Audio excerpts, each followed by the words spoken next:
A'udzu billahi minasyaitonir rajim. Bismillahirrahmanirrahim. Yadkhulu waqtu rawatibi allati qabla al-fardhi bidukhuli waqti. Salat rawatib itu waktunya ketika sudah masuk waktu fardu. Ketika sudah masuk waktu fardu, maka salat rawatib berlaku dilaksanakan setelah atau sebelum salat fardu. Walati ba'dahu bi fi'lihi, dan setelahnya fardu maka dilaksanakanlah sholat rawatib, yaitu sholat ba'diyah. Karena sholat ba'diyah ini dilaksanakannya itu setelah melaksanakan sholat fardu. Maka ketika kita mendahulukan sholat rawatib ba'diyah, mengakhirkan sholat fardu, maka itu hukumnya tidak boleh. Karena sholat ba'diyah itu dilakukan setelah melaksanakan sholat fardu. Beda halnya dengan qobliyah. Kalau qobliyah bisa saja dilaksanakan ketika setelah sholat fardu. Misalkan seperti ini. Ketika kita masuk masjid, sholat berjamaah sudah dilaksanakan. Otomatis qobliyahnya kan tertinggal. Nah, qobliyah bisa dilaksanakan, bisa dilakukan setelah fardu. Beda halnya dengan ba'diyah. Kalau ba'diyah tidak boleh dilaksanakan apabila fardunya belum dilaksanakan. Wa yakhruju waqtun naw'aini bi khuruji waqtil fardi. Dan keluar waktu rawatib qobliyah ba'diyah itu dengan keluarnya waktu fardu sholat 5 waktu. Apabila sudah keluar waktu fardunya, maka sholat rawatib pun ikut keluar. Artinya ketika sudah keluar dari waktu sholat fardu, maka sholat rawatib tidak mesti dilaksanakan karena bukan waktunya. Li'annahu mata bi'ani lahu. Karena sholat rawatib itu sholat sunnah yang mengikuti sholat fardu.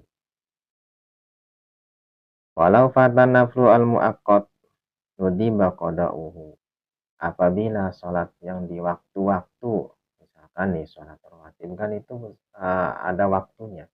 Tidak sembarangan kita melaksanakan sholat rawatib. Sholat rawatib itu ketika sudah masuk fardu, maka berlakulah sholat sunnah rawatib. Nah, apabila sholat rawatib atau yang biasa kita sebut sholat qobliyah atau ba'diyah tertinggal dari waktunya, maka boleh diqodho di waktu yang lain. Misalkan nih, sholat dohor qobliyahnya tidak dilaksanakan. Mungkin karena memang waktunya, mungkin karena memang ada kesibukan dan sebagainya, sehingga sholat qobliyah atau ba'diyahnya itu tertinggal. Maka ketika di sholat fardu asar boleh dilaksanakan sholat qobliyah dohor, artinya diqodho, ya dengan catatan tadi itu harus yaitu mendawamkan, merutinkan qobliyah dan ba'diyah.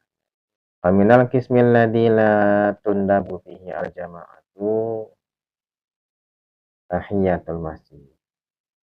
Dari bagian yang tidak disunnahkan sholat berjamaah, yaitu sholat tahiyatul masjid.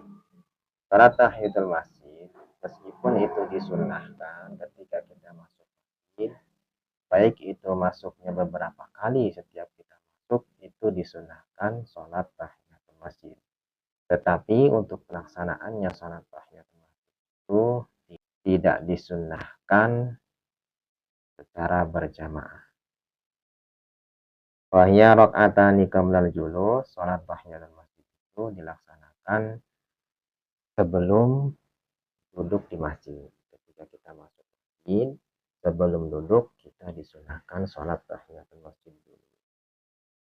Likulli dakhilin, bagi setiap orang yang masuk masjid. Setiap orang yang masuk masjid itu disunahkan sholat tahiyatul masjid. Wa in qasara al-faslu, meskipun terpisah oleh masa, oleh waktu. Misalkan nih, ketika kita masuk masjid tidak langsung sholat, tapi belum duduk.